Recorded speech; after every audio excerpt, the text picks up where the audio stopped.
오늘은 프랑스 신앙 고백서 제3조, 4조, 5조에 규정된 성경과 그 권위에 대해서 공부해 보도록 하겠습니다. 한번 같이 읽어볼까요? 제3조 성경 시작. 이 성경은 구약과 신약의 전경들로 구성되었으며 모세의 오경인 창세기, 출애굽기, 레위기, 민수기, 신명기, 그리고 여호수아, 사사기, 룻기, 사무엘상, 사무엘하, 열왕기상, 열왕기하,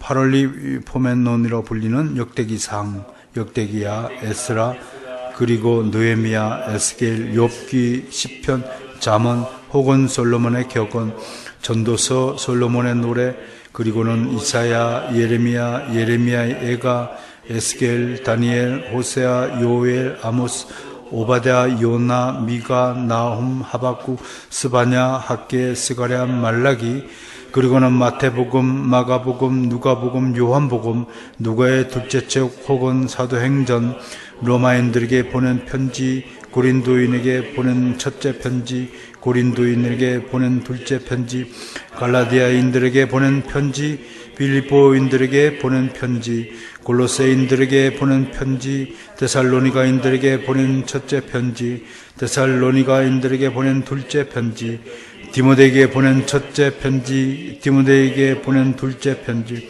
디도에게 보낸 편지, 빌레몬에게 보낸 편지, 히브리인들에게 보낸 편지, 야고보의 편지, 베드로의 첫째 편지, 베드로의 둘째 편지, 요한의 첫째 편지, 요한의 둘째 편지, 요한의 셋째 편지, 유다의 편지, 요한계시록이다. 제4조 믿음의 규칙.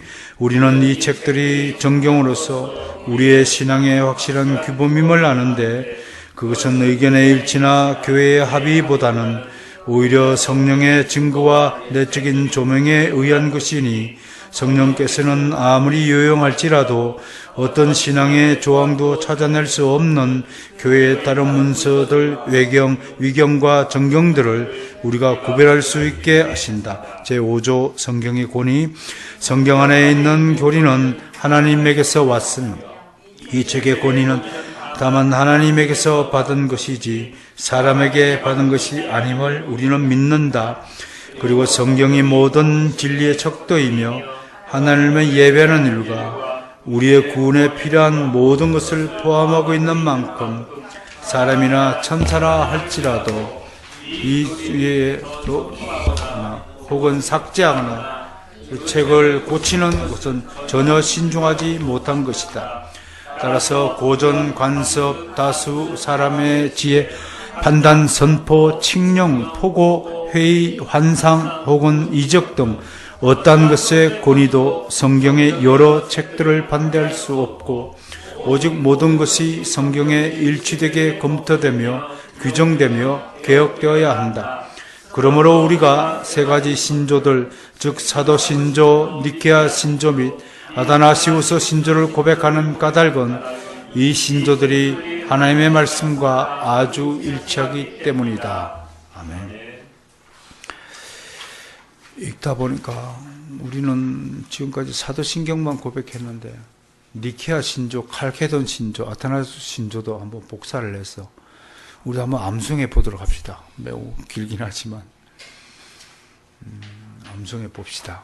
읽어보고 그렇게 해서 우리에게 신조를 물려주신 조상들에게 깊이 감사하는 시간을 한번 가져보도록 그렇게 합시다. 어떻습니까? 프랑스 신앙 고백서에 나타난 성경에 관한 규정들. 여기 여러분들 보시기에 구약 39권, 신약 27권의 이름들이 제 3조에 나타나 있지만 설명하는 것들이 영어로 파를리포메논이라고 불리는 역대기라는 이름도 아마 처음 들었을 테고 아가서라고 그러지 않고 솔로몬의 노래다라고 번역한 것도 특이하죠. 그죠? 잠언은 솔로몬의 격언이다 그렇게 표기한 것도 좀 특이하고 그 다음에 또 어떤 것이 좀 처음 보냅니까? 누가의 둘째 책 혹은 사도행전 이런 것들도 우리 기존 성도님들에게는 좀 처음으로 보는 생소한 책 이름이 될 것입니다. 상식으로 이 정도까지도 이렇게 불려졌구나라는 것도 알 수가 있을 것입니다. 그 다음에 제4조는 정경으로서 우리의 신앙의 확실한 규범이다. 확실한 규범의 위주로 끄어서 이런 규정들을 통해서 칼빈주의의 핵심들, 성경관을 우리가 읽을 수 있습니다. 그래서 종교개혁가들은 성경을 절대적 지침, 유일한 구원의 방도요, 신앙의 절대적 지침으로 성경을 삼은 것입니다. 그것은 오직 정경만을 그렇게 삼았다. 왜 정경을 그렇게 절대적 지침으로 삼았을까 하는 이야기는 오늘 이제 여러분들이 나눠준 페이퍼를 통해서 하나씩 점검하겠습니다. 또 성경 66권은 어떤 과정을 거쳐서 정경이 되었는가, 그걸 오늘 한번 따져보는 겁니다. 자, 여러분들 페이퍼를 나눠주셨죠? 3항에서 5항까지, 3-5항이 아니라 3에서 5, 이렇게 표시가 좀 잘못됐네요. 고리형이 표가있는데, 제가 제목을 성경과 그 권위라는 이름으로 한번 붙여보았습니다. 참고 자료로 성경에 대한 소개는 기독교 강요 제1권 7장에서 10장까지 규정이 되어 있습니다. 이미 다루었는데도 이제 어느 부분에 무슨 내용이 담겨 있는가 생소할 겁니다. 그런 점에서 그 라한성 교수님이 심호하는 새샘교회, 새롬교회인가요? 예, 그 본보기를 따라서 기독교 강요의 항목들, 80장의 항목들을 잘 분류하고 또 암송하는 것도 개혁교회 성도들의 기본적인 실력이다, 그렇게 말할 수 있습니다. 대충 이렇게 구도를 1권, 2권, 3권, 4권에 어떤 내용이 포함되어 있을까? 성경 그러면 제1권 7에서 10항에 해당된다. 이 정도는 우리가 좀 알아주면 좋겠다. 그 다음에 웨스트민스터 신앙고백서 제1장 2항이 정경을 다루고 있습니다. 그 다음에 벨직 신앙고백서 4항, 6항이 정경을 다루고 있다. 그 정도 이렇게 해서 신조 신앙고백서 할 때 전체적으로 이렇게 우리 개혁주의 신앙고백서들을 비교하면서 이렇게 공부하는 것도 굉장히 재미가 있을 것이다 라는 것을 소개합니다. 정경을 보통 우리가 캐논이라고 하거든요. 두 번째, 용어에 대해서 좀 알아본다면 이거는 그리스 카논 유래했습니다. 카논이 무슨 뜻이냐면 척도, 기준 이런 겁니다. 기본 이런 것이죠. 그런데 이 용어가 이제 4세기 때 우리가 뒤에 나옵니다만 신약 성경이 최종적으로 정경으로 인정받은 때가 어디냐면 아타나시우스, 알렉산드리아 감독이신 아타나시우스, 부활절 축일 때 쓴 편지 속에서, 그게 이제 주후 AD 397년인가 되는데, 그때 신약 성경 27권의 목록이 처음으로 탁 등장하거든요. 요때부터 이게 이제 정경이다. 그때부터 완성된 정경이다라고 보는 겁니다. 그 다음에 그러면 어떤 책을 정경으로 삼았느냐라고 묻는다면 우리 선조들은 가장 핵심적인 것이 뭐냐면 영감을 받았느냐 받지 않느냐, 그게 기준입니다. 그러니까 어느 책을 정경으로 삼을지에 대한 기준은 단지 그것이 오래되고 유익한 정보를 제공하고 하나님의 백성들 사이에서 오랫동안 읽히고 높은 평가를 받았느냐가 아니라 그것이 전하는 내용이 참으로 하나님이 권위를 가지고 있으며 진정한 구원의 복음을 담고 있느냐 하는 것이다. 알다시피 초대 교회 당시에 굉장히 그 이단 사설들이 횡행했다고 합니다. 특히 이제 1, 2세기 때 초대 교회를 굉장히 괴롭혔던 이단이 뭐냐면 영지주의라는 게 있거든요. 뭐 말시온 파도 있고 몬타누스 파도 있고 마니교도도 있고 조로아스터교 뭐 신비주의 뭐 그다음에 그리스 헬라의 철학들 뭐 이런 것들이 어우러져 가지고 기독교회 초대교회 이제 막 갓 태어난 초대교회를 둘러싼 대적들이 어마어마한 존재들이었어요. 근데 그런 상태에서 사람들한테 진짜 인기 있는 것은요, 소설 같은 막 신화들 이런 것들 위경 외경들을 더 많이 읽었다는 거예요. 정경을 읽은 것이 아니라 정경은 얼마나 좀 딱딱합니까? 솔직히 여러분 성경 읽기 재미있어요? 안 재미있어요? 저는 정말 재미있습니다. 왜? 성경 읽는 법을 아니까. 바이블 시나바식으로 성경을 읽어보세요. 얼마나 성경이 재밌는데요. 근데 이제 일반인들은 성경을 모르는 분들은 진짜 마태복음 읽다가 다 책을 덮어요. 뭐가 낫고 그러다가 많은 사람이 굉장히 많아요. 그러다 요한계시록 읽으면 막 용이 나타나고 막 대접 나팔 심판이 막 나오고 그게 이게 뭔 소리인지 모르니까 덮어버려요. 그러다가 그냥 잠언서를 또 들어갔다가 뭐 읽어보는데 이건 했던 소리 또 하고 했던 소리 또 하고 게으르지 말라 소리 몇 번이나 하고 했던 소리 그러니까 질려가지고 또 그만두는 사람들이 굉장히 많죠. 성경이 어떻게 읽어야 될 것인가를 소개받지 못하고 성경을 접하는 분들은요 굉장히 실족만해합니다. 실상으로 여러분들은 그 큰 집에 안 가봐서 모르겠지만 큰 집에 제일 많은 책이 성경책입니다.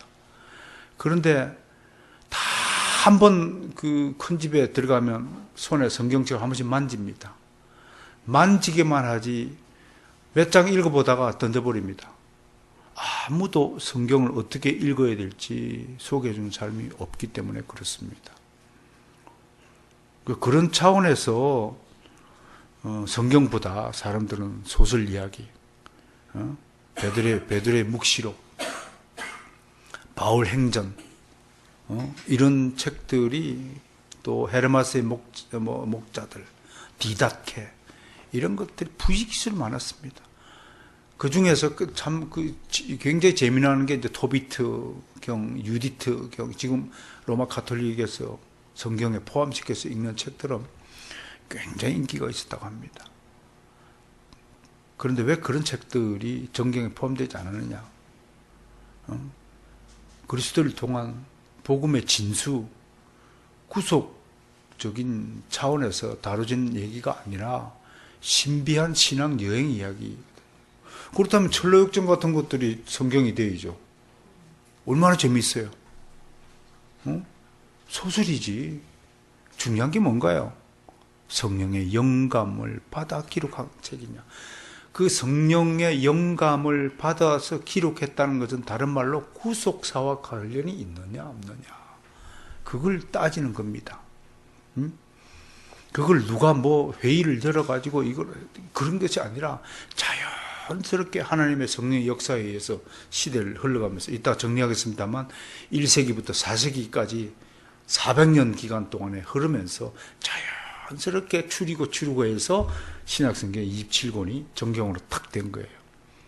그거 보면 여러분 이게 음식을 할 때 돌리고 이렇게 하다 보면 음식이 뭔가 작품이 나타나는 거 있잖아요.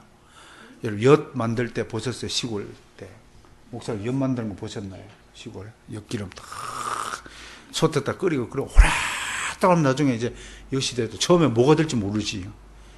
그러니까 이 400년 동안에 돌린 거야. 성령님이 돌리고 남는 거 보니까 27권 정경이 남았더라. 근데 그런 것들이 정경화 과정이라는 거. 보니까 27권 보니까 막 설랑설레가 있고 논쟁이 수없이 많았지만 남았다. 정경에 대한 여러 논의들을 봅시다. 그런 차원에서 사마리아인들은 모세오경을 제외한 다른 모든 책들을 거부했다. 팔레스타인 지역에서도요, 유대인들과 사마리아인들이 또 나눠졌어요. 유대인들은 나중에 모세오경에다가 성문서와 예언서들, 지혜서들을 붙였지만 사마리아인들은 모세오경을 안 받아들이죠. 주전 2세기경에 가명의 작품들이 나타나 스스로 영감을 받았다고 주장했다. 가짜 바울 작품들도 있었고요. 가짜 사도 요한 베드로 이름을 도용해가지고 그걸 이제 위명, 가짜 이름을 이용해서 위명. 그랬잖아요. 제 이름을 도용해가지고 미국에 갔더니 책이 신학교 교과서 했다고 어떤 목사님 미국에 사진 찍어서 나한테 보내줬잖아요. 그러니까 저자한테 약속도 안 구하고, 그죠? 그런 것 좀 최소한의 에티켓은 좀 바라면 얼마나 좋을까. 지구상에 최다미가 저밖에 없었어요. 사실은 대구에 어떤 아이가 내 이름을 지었어요.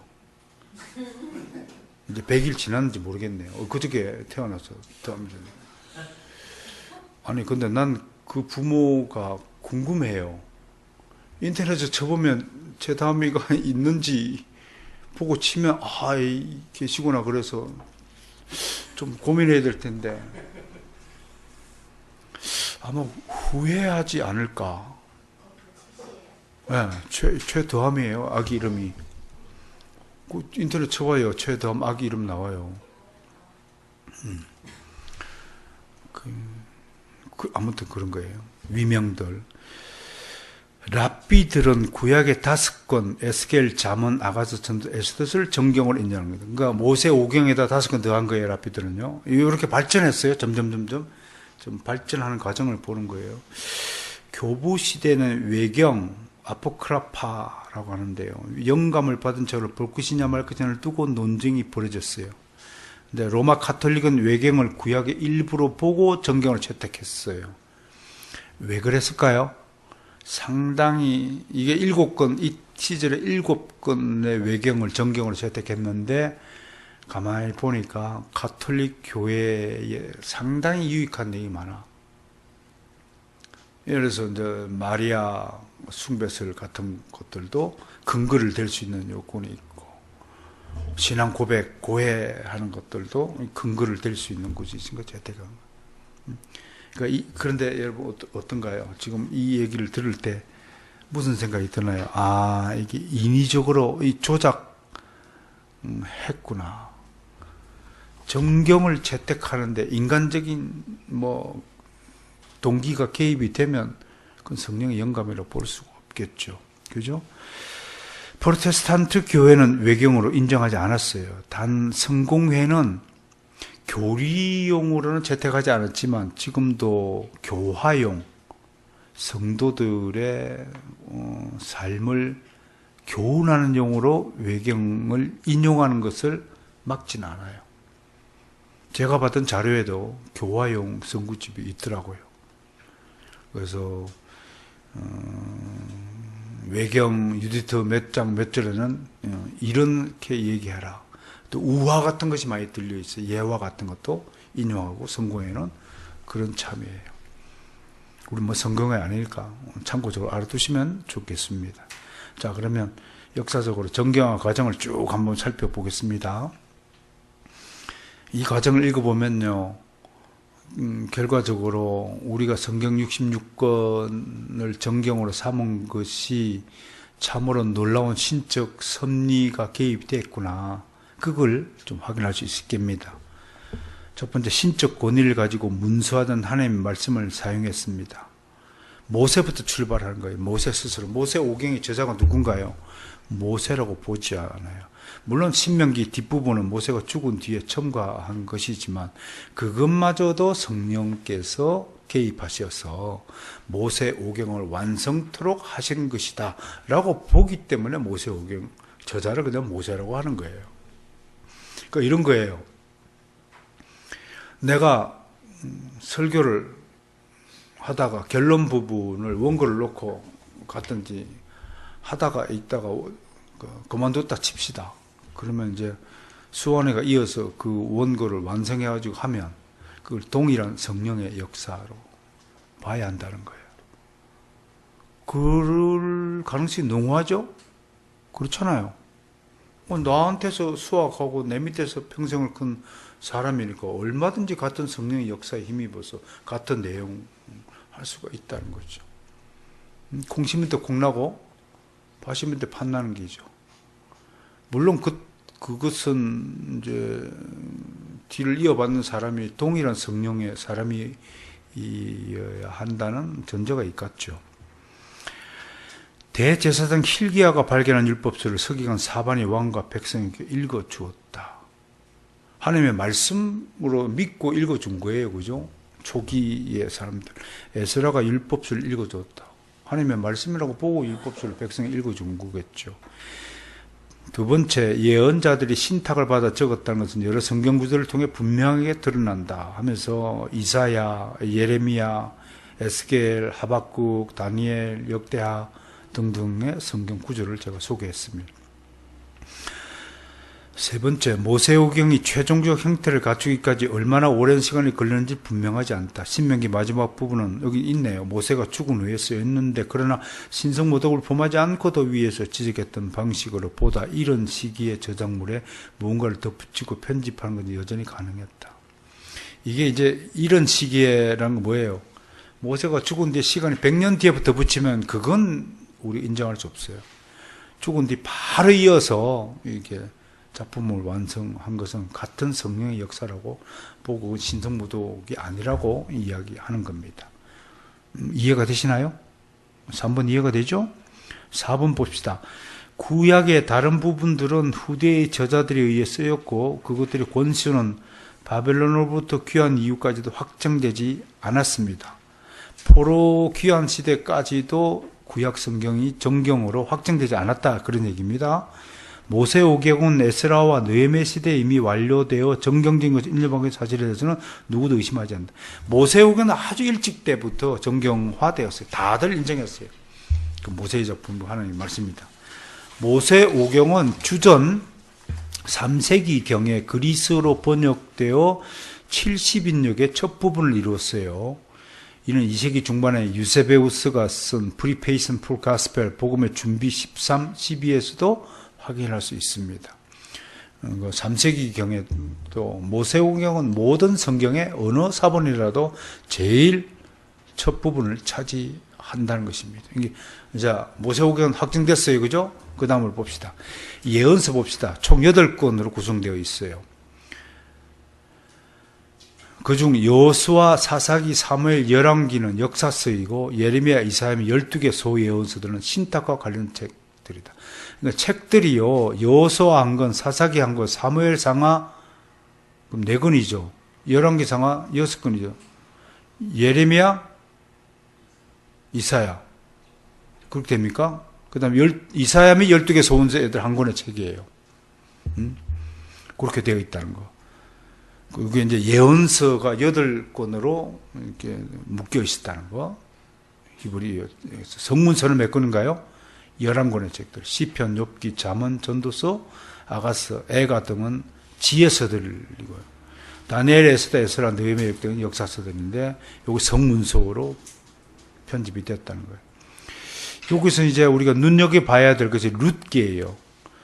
룻기는 중세 시대에 와서 다른 4개의 짧은 책들 곁으로 옮기며 룻기는 저 따로 있었는데 중세 시대 때에 요 옆으로 왔다 이게 짧은 4개의 짧은 책들이 뭔가요? 아가서, 전도서, 에스더 곁으로 옮기면서 시편의 저자인 시편 앞에 머물게 함으로써 왜 그러냐? 룻기 내용이 뭘로 끝나요? 시편의 저자인 다윗의 가문의 족보를 소개함으로써 룻기가 끝나잖아요. 그러니까 룻기를 시편의 서문 역할을 하기 위해서 앞에 둔 거라고요. 편집을. 이런 편집 배열 순서를 이제 조금 눈에 띄죠, 그죠? 룻기가 왜 시편 앞에 와 있지? 이런 것들을 이제 할 때 이렇게 이제 이런 동기가 있었다는 걸 알 수가 있을 겁니다. 자, 유대교 전통을 볼까요? 사무엘 상하, 열왕기 상하 12개의 소예언서들, 에스라, 느헤미야, 이게 한 묶음이에요. 우리는 따로따로 되어 있지만, 그죠? 에스라와 느헤미야 한 묶음에 역대상하 등이 한 권의 책으로 간주되었다. 히브리어 성경은 모세 5경, 예언서 8권, 그 다음에 성문서 11권으로 구성되었다. 총 몇 권인가요? 24권이에요. 히브리 성경은 몇 권이라고요? 24권. 24권인데, 우리는 이제 상하로 나누고 이렇게 하고 이제 39권이 된 거죠. 그죠? 자, 이제 교부들은 누군가요? 예수 그리스도 이후 사도들의 제자, 속사도들의 또 제자들을 우리가 교부라고 해요. 초대 교회의 선생님들을 교부라고 말합니다. 교부 시대로 훌쩍 넘어와서는 무슨 성경을 사용했냐면 70인역이 뭔가요? 히브리어 성경을 헬라어 성경으로 번역한 거죠. 즉 히브리어 구약 성경을 헬라어 구약 성경을 만든 것을 70인역이라고 합니다. 그 다음에 구라틴어 역을 사용했다. 볼게이트역이라고 하죠. 그러나 그들의 정경은 두 종류로서 외경까지 포함한 넓은 정경과, 이걸 알렉산드르 정경이에요. 좁은 정경, 팔레스타인 정경, 왜 이응자가 다 빠졌을까요? 이렇게 나눠져 있었다고 합니다. 자, 이제 신약으로 넘어옵니다. 자, 예수 그리스도가 정경에 대한 어떤 언급을 하셨는가 살펴보는 건데요. 신약에서 그리스도는 유대계의 성경을 그것들의 다양한 명칭에도 인정하는 것을 발견한다. 또 그 책들 대부분이 개별적으로 신적 권위를 지닌 것을 언급되지만 외경들은 하나도 언급되지 않다. 예수 그리스도는 외경들을 하나도 언급되지 않았어요. 이것이 우리 프로테스탄트 교회가 외경들을 정경을 인정하지 않은 가장 중요한 논거입니다. 예수님 인정하지 않았다. 언급하지 않았다. 이런 주장에 대해서 이제 가톨릭주의자들은 뭐 예수님이 다 언급하지 않았다고 하여서 그것이 그 위경이나 외경으로 볼 수 없다. 좀 뭐라고 할까요? 무슨 논리 같아요? 억진 합리화 냄새가 팍팍 나죠? 예외적으로 이제 가톨릭주의자들이 이렇게 얘기하는 거예요. 무슨 말씀? 유다서도 유다도 그 외경의 내용을 인용했고 사도 바울도 헬라 시인들 작품들 인용하지 않았느냐? 여기 대해서 어떻게 설명해야 될까요? 예외적으로 유다서에는 위경인 모세의 성전 이야기와 에녹의 이야기가 등장하지만 위경을 인용했다고 하여 유다서 전체가 영감을 받지 않았음을 의미한다. 바울도 헬라 시인들 작품들 인용했다. 그러나 그 인용이라 그것을 인용했다고 해서 그것이 진리고 사실에서 인용한 게 아니죠. 복음을 증거하기 위해서 필요한 비유 사례가 필요하다는 판단에서 인용을 한 거죠. 우리가 지금도 설교를 하지만 설교 시간에 뭐 록펠러의 사건을 인용한다고 해서 내가 뭐 록펠러 지지한 거 아니잖아요. 어떤 사실에 대해서 적당한 비유로 쓰는 거죠. 예수님이 뭐 부자 이야기를 한다고 해서 그 예수님이 그 부자를 좋아한다고 확대 해석할 오불성설이잖아요. 그런 차원에서 예수 그리스도는 외경을 인정하지 않았다. 최초의 그리스도인들은 동시대 유대인들과 같이 성경을 공유했습니다. 그러나 신약이 완성되면서 그리스도는 새로운 영감의 기록들을 정경으로 삼기 시작했습니다. 이때부터 이제 유대교와 기독교가 서서히 이제 분가하는 모습을 보게 되죠, 그죠?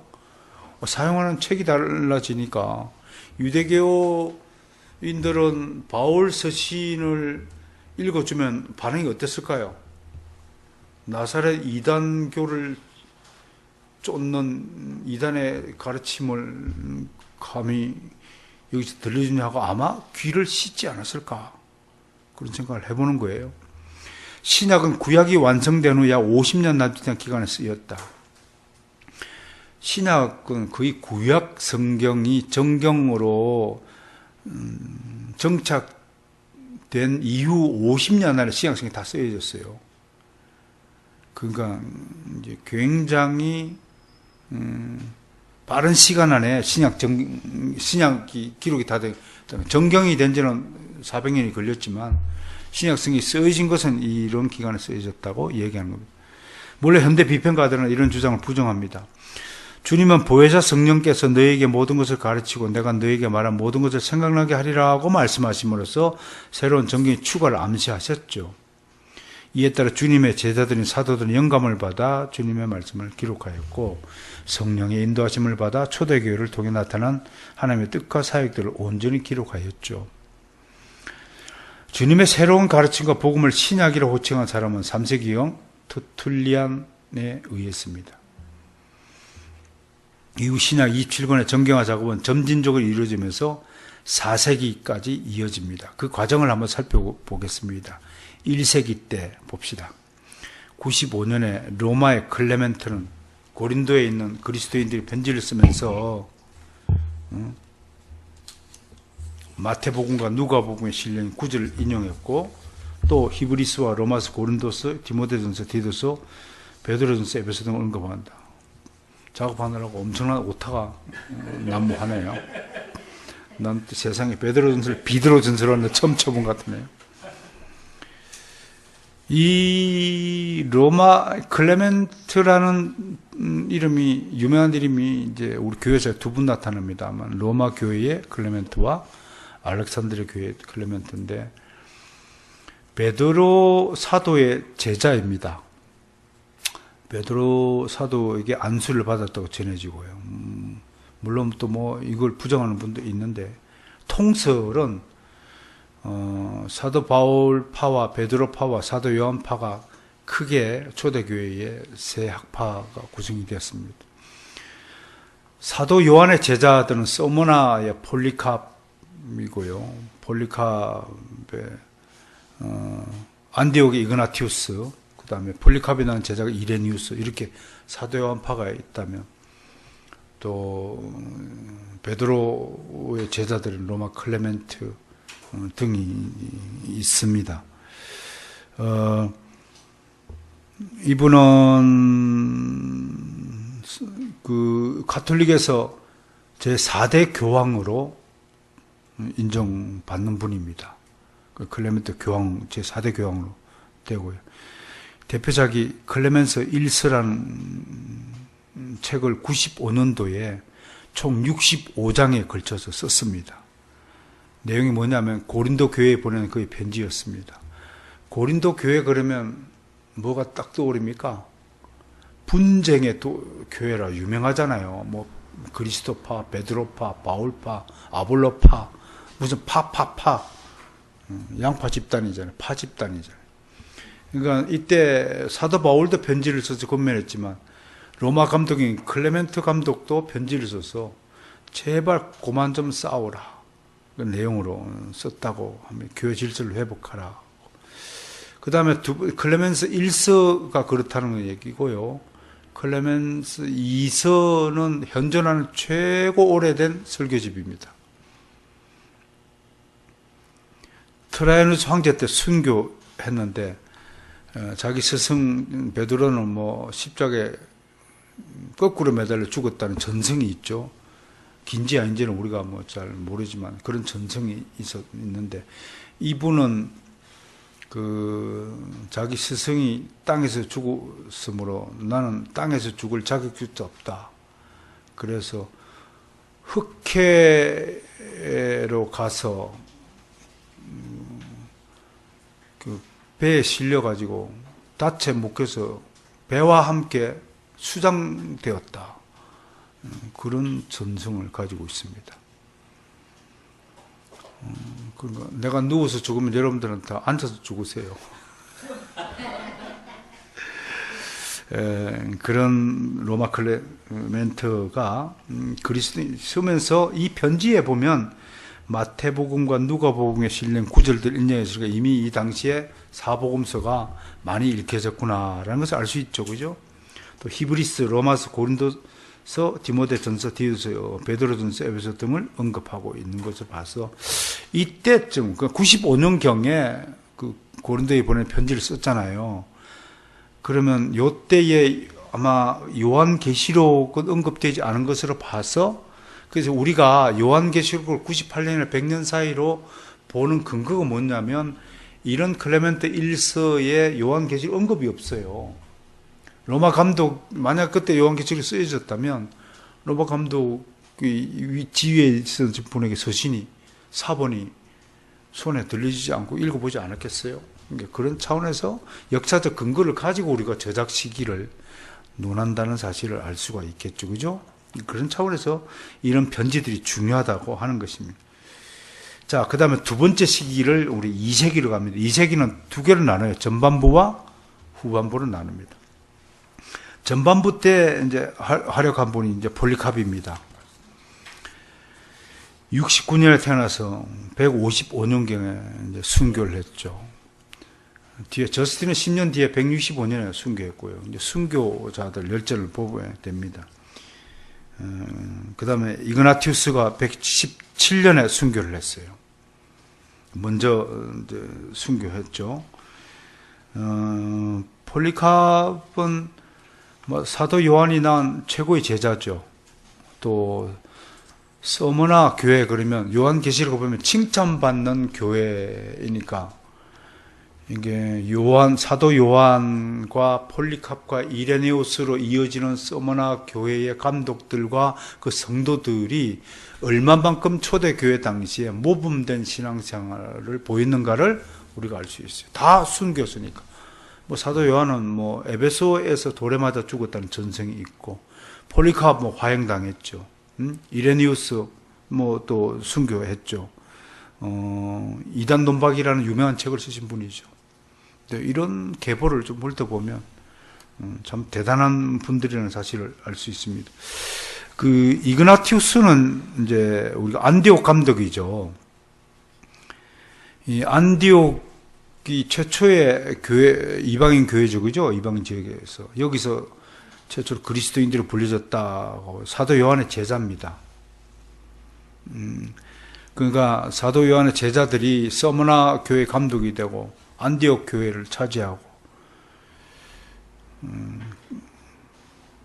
그 체포돼서 로마에 압송되어서 짐승의 먹잇감으로, 그러니까 이분 전성은 원형 경기장 알죠? 원형 경기장에 끌려가가지고 사자의 먹이가 되어서 찢겨졌는데, 그 유명한 얘기가 있잖아요. 사자가 입을 벌려서 먹지를 못하더라. 뭐 믿거나 말거나 뭐 그렇게 사자 입을 벌리지 못하더라. 이런 식으로 뭐 다른 사람은 확 이렇게 목을 쳐서 먹는데 그러지 못했다라고 합니다. 안디옥에서 로마로 압송하는 과정에서 7개의 편지를 남겼어요. 대단하신 분이죠. 그 편지 하나를 좀 읽어 드릴게요. 이런 건 이제 역사적 사실이니까 좀 이런 것들을 좀 읽으시고, 우리 신앙의 선조들이 정말 어떤 박해를 당했는가. 그러니까 우리는 너무 편안하게 신앙생활을 하는 거예요. 그러니까 신앙이 자라질 않은 거예요. 뭐 견딜 만한 여러분들이 핍박이 있어요, 지금? 편안하죠, 뭐. 그러니까 신앙이 어린아이 수준에 딱 머물러서 한국 교회는 자라질 수가 없어요, 토양 자체가. 집에만 가면 들어눕기 바쁜데 언제 신앙이 자라요? 금식기도 뭐 할 생각이나 해요? 내 안에 진짜 못난 그것을 개혁하게 뜯어내기 위해서 목숨을 한번 걸어 봐야 하는데, 사실은 얼마나 우리가 거짓말을 많이 하고 핑계를 많이 대고, 얼마나 시기 질투 미움을 가지고 있고, 얼마나 다른 사람을 불쾌하게 만들고, 얼마나 내가 교회에 그 참 장애물이 되는지. 어떤 분이 그 목사님의 간증 얘기인데, 옛날에 우리 학교 잠깐 와서 특별히 설교하신 분인데, 그분 얘기를 때 한 번은 성령께서 깨달음을 주는데, 나만 사라지면 우리 교회가 편안해지겠더래요. 그런 깨달음을 주시더래요. 내가 교회의 가시야, 가시. 모든 분쟁은 내 입에서 다 나오더라는 걸 알았다는 거예요. 혹시 뭐 이렇게 한번 봅시다. 나 때문에 우리 교회가 부흥하지 못한다 생각하는 손 들어봐요. 아무도 없어. 나 때문에 안 돼. 읽어볼게요. 나는 하나님의 미리요 야수들의 이빨에 의해 갈아지고 있다. 내가 다른 사람들에게 짐이 되지 않기 위하여 그들이 나의 무덤이 되어서 내 육신에 어떤 것도 남겨두지 않기를 바란다. 유서에 유서. 내 육신에 찌꺼기도 남겨두지 마라. 불에 활활 들어서 한 점 제가 되기를 원한다. 내가 그리스도에게 갈 수 있도록 불과 십자가와 야수와 전쟁들, 절단, 난도질, 줄이 트는 것, 사지를 자르는 것, 당시 로마 제국이 어떻게 사람을 그리스도인을 죽이는가를 보세요. 다시 한번요. 불로 화형시켰죠. 십자가 처형을 했죠. 야수의 먹잇감이 됐죠. 전쟁의 앞잡이에 서가지고 칼에 찔려 죽게 했죠. 절단을 시키는 거예요. 난도질을 하는 거예요. 특히 남조들 중에 십자가 난도질이 있어요. 특히 여성들에게 많이 했대요. 여성들의 젖가슴에다 십자가를 칼로 꺼가지고 쪼개고 이마에 십자가, 여기 볼에 십자가, 이쪽 볼에 십자가, 이쪽 가슴에 십자가, 허벅지에 십자가 막 건들려갖고 온 몸에 난도질하고 피가 터져가지고 죽게 만들어. 악랄하죠? 이게 인간입니까? 줄이 트는 것, 사지를 자르는 것, 팔, 다리 다 잘라가지고 온몸을 짓밟는 것, 깔아놓고 멍석에 깔아놓고 전 군대가 지나가게 만드는 거예요. 머리통 막 밟고 막 진흙에다가 깔아뭉개고 그러고 진흙통에 막혀갖고 숨이 막혀 죽게 만드는 거. 어린아이들은 그렇게 죽였대요. 마귀의 잔인한 고문들, 이러한 것들이 나에게 다가오게 하십시오. 내가 이런 고문 당하고 죽게 날 내버려둬라. 그러면 이렇게 유명한 말을 한 게 있어요. 안디옥 감독 이그나티우스의 마지막 말입니다. 칼날에 더 가까이 갈수록 하나님께 더 가까이 간다. 이랬어요. 내가 오늘 준비하다가 이그나티우스 마지막 유언 이 말씀을 전해주는 거예요. 어떻습니까? 마지막으로 죽어가면서 포효했답니다. 그리스도는 우리 하나님 예수 그리스도다. 폴리카본 하나님께 영광을 하고 찬양을 했다. 참 꿈만 같은 얘기입니다. 우리 신앙은 이런 데 보면 아무것도 아니어서 부끄럽고, 저는 요한계시록에 표현되도록 바로 이분들이 하나님 보좌를 빙 둘러서서 하나님과 함께 영광을 받으실 인물로 저는 생각합니다. 정말 이렇게 하나님 영광을 위하여 모든 두려움을 극복하고 하신 분들 생각하면 참 가슴이 짠합니다. 2세기 후반 봅시다. 이레니우스 폴리카베의 지도하에 모든 신약의 책들을 언급합니다. 저스틴의 제자인 타티아는 사복음서들을 조화시켜 디아테사라는 이름의 표준 복음서를 만들었어요. 모라티에리아 정경은 주 170년경에 나왔습니다.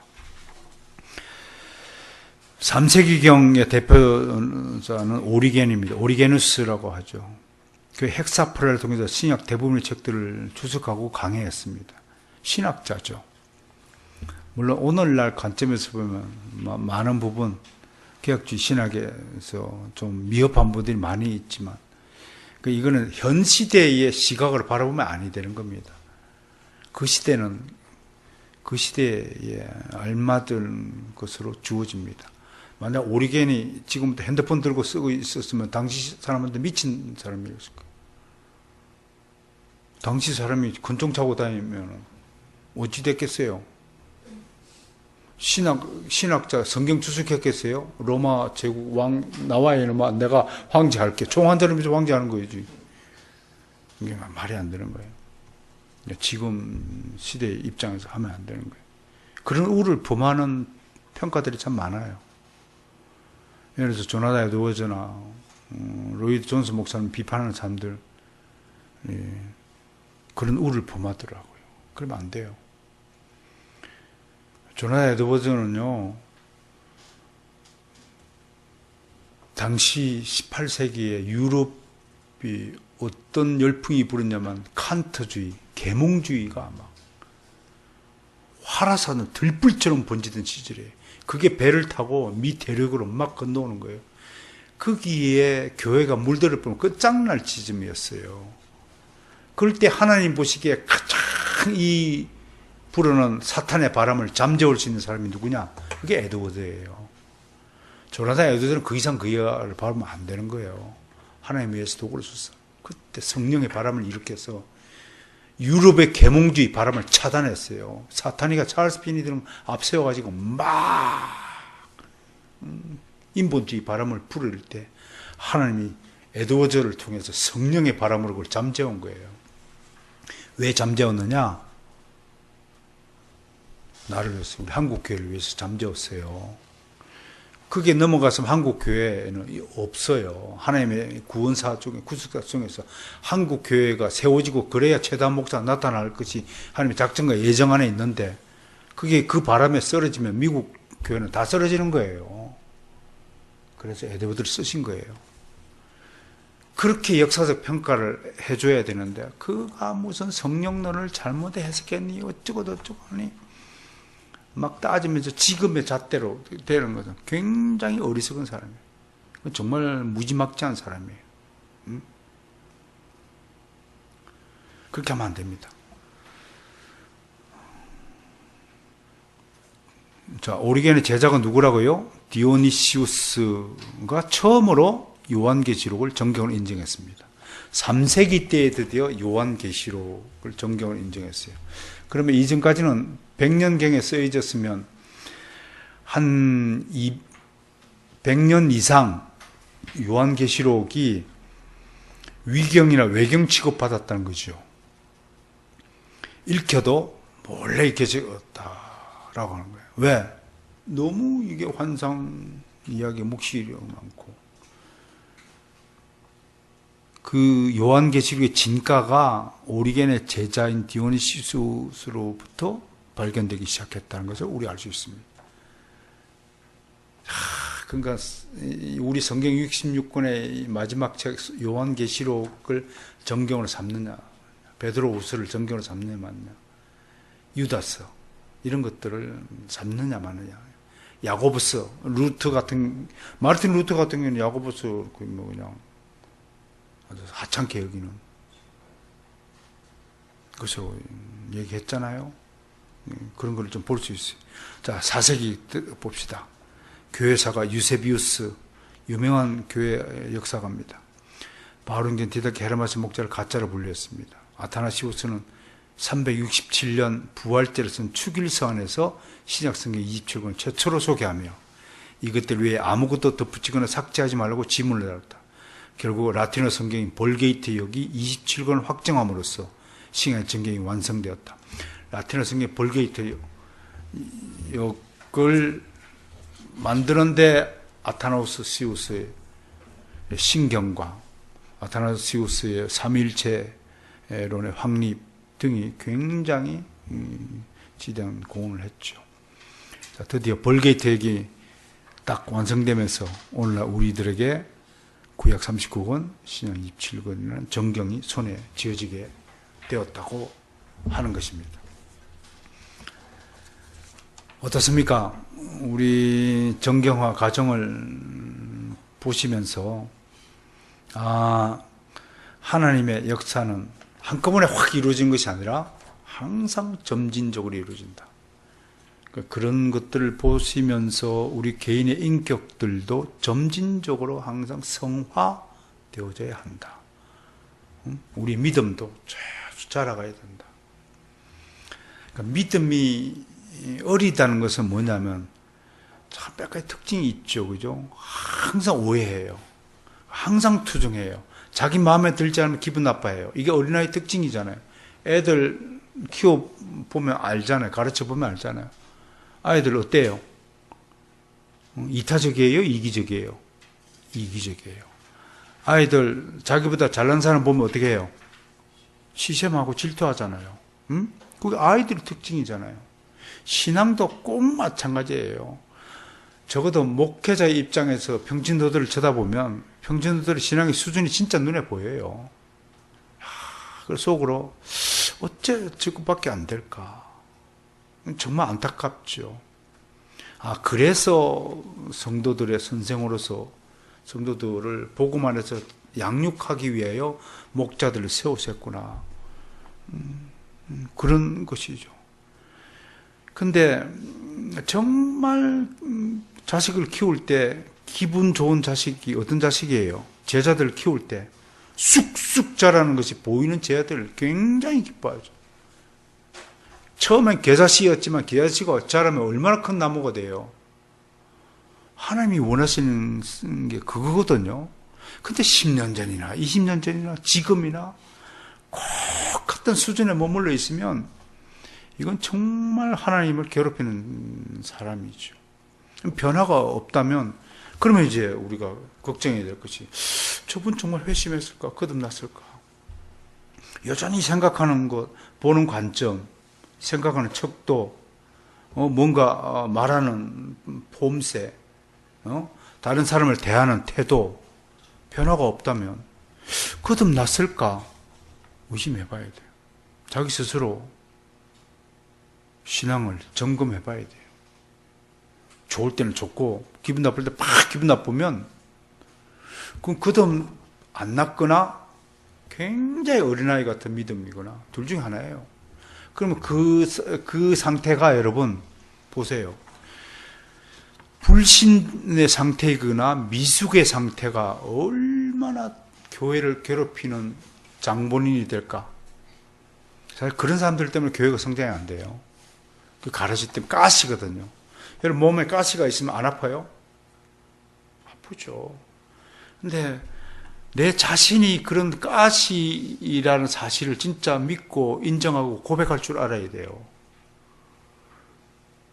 진짜 내 스스로 내 자신의 수준이 굉장히 어린아이 같다는 사실을 알아야 돼요. 그래서 사도 바울, 예수님뿐만 아니라 사도 바울이나 교부들의 가르치면서 신앙의 목적이 뭐냐?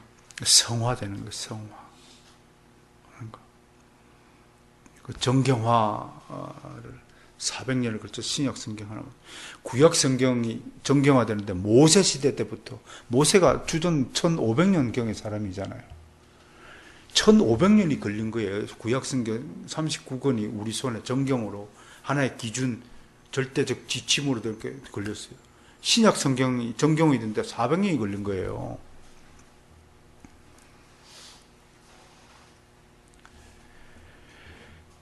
대략 한 사람의 인격이요, 한 사람이 1도 바뀌는데 10년 걸린다 그래요. 그게 전적으로 타락한 인간이 얼마나 자기 변화에 적대적이고 극한적인 대적을 하는가. 그런 거 생각해 보세요. 얼마나 고집 센지요. 왜 그럴까요? 어려서 그래요. 미숙해서 그래요. 성숙한 사람은요, 바로 즉시로 합니다. 이게 옳다 그러면 즉시로 행동한다니까요. 어린아이는요, 두들겨 패도 말 안 들어요. 두들겨 맞으면 한다 그래요. 내일 아침에 다시 잊어버려요. 그 어린아이라서 그래요. 말이 딱 떨어지면, 특히 담임 목사를 통해서 말이 딱 떨어지면 순종부터 하세요. 하는 신용이라도 해야 됩니다. 그렇지 않다면 여러 문제가 있는 거예요. 담임 목사님이 기도해보고 이거 좀 알아보세요, 이렇게 해보세요 하면 아멘. 그러면 역사가 일어나는 거예요. 하나님이 쫙 갈 길 인도해 주는 거예요. 그런데 온갖 색깔로 내 생각을 먼저 하는 거예요. 내 판단. 목사님 내 상황을 잘 모르고 하는 소리지. 그게 인본주의 생각이란 말이에요. 그럼 잘하지 성장이 안 돼요. 변화가 없어요. 참 감사하게도요, 저는 하나님의 은혜를 주어서, 제 자랑이 아니에요. 제 특색 중에 하나가, 저는 새로운 것을 받아들이는 데는 유난히 빨라요. 옳다 그러면 거기에 대한 거 쫙 다 섭렵다해요. 그리고 내 것으로 딱 장착해요. 그리고 쑥쑥쑥쑥 자라는 것 같아요. 10년 전에 비해서 제 자신의 신학을 보면 정말 하나님께 감사드려 많이 자랐어요. 이 성장이 없고 성숙한 변화가 없고 자람이 없고 장성함으로 발전하지 않거든요. 굉장히 심각한 문제입니다. 이걸 심각하게 고민해야 돼요. 바로 이 불순종이 교회의 성장과 하나님 나라의 지경을 확장하는 장애물이다라고 생각하는 겁니다. 정경화 과정 오래 걸렸지만 결국은 정경이 됐다는 얘기를 빗대어서 우리 개인의 성장을 얘기 좀 해봤습니다. 오늘 마지막으로 믿음의 규칙을 봅시다. 정경은 따라서 합시다. 정경은 인간의 작품이 아니다. 정경성의 핵심은 하나님의 영감입니다. 이를 교회가 인정하는 것입니다. 영감을 받았냐 안 받았냐. 결국 우리 인생도 성령으로 말미암아 거듭났느냐 안 났느냐. 그게 중요한 기죠. 예? 여러분들이 아무리 뭐 주여 주여 떠들고 막 할렐루야 막 하더라도 거듭 안 나면 중생하지 못하면 아무 소용이 없어요. 하나님 나라하고 아무 관계 없어요. 종교개혁 시기에 성경의 정경성에 대해 진지하고 깊은 고찰과 재검토가 이루어졌다. 이렇게 오랜 기간에 걸쳐서 정경이 이루어졌음에도 불구하고 우리 종교개혁계의 선조들은 다시 한번 이 성경 66권, 정경 66권이 맞는지 안 맞는지 다시 한번 진지하게 검토했다는 것입니다. 루터는 그것들이 그리스도를 가르치는가 하는 기준을 마련하고 일부 몇 건에 대해 의문을 표했지만 칼빈을 비롯한 대부분의 종교가 어떤 신약의 정경에서 이의를 달지 않았다. 이런 측면에서 루터파와 개혁파가 다른 겁니다. 개혁파는 성경에 대해서 일만의 의심도 갖지 않는 세력을 말합니다. 우리 개혁파만 이걸 칼빈주의라고 개혁주의, 개혁신학파라 합니다. 이 땅에 개혁파만이 성경을 의심하지 않습니다. 개혁파를 제외한 다른 파들은 조금이나마 의심을 하고 삽니다. 이 결정적인 차이입니다. 하나님께서 우리를 개혁파 성도로 예정하시고 불러주시고 개혁파 교회에 몸담게 하시면요, 여러분 이게 장난이 아닙니다. 이건 어마어마한 정말 돈으로 살 수 없는 값진 보화를 받은 겁니다. 그럼에도 어린아이 짓 할 겁니까? 나는 제일 밉습니다. 정말 수준 이하의 그렇게 하면 안 됩니다. 제발 좀 그러지 마세요.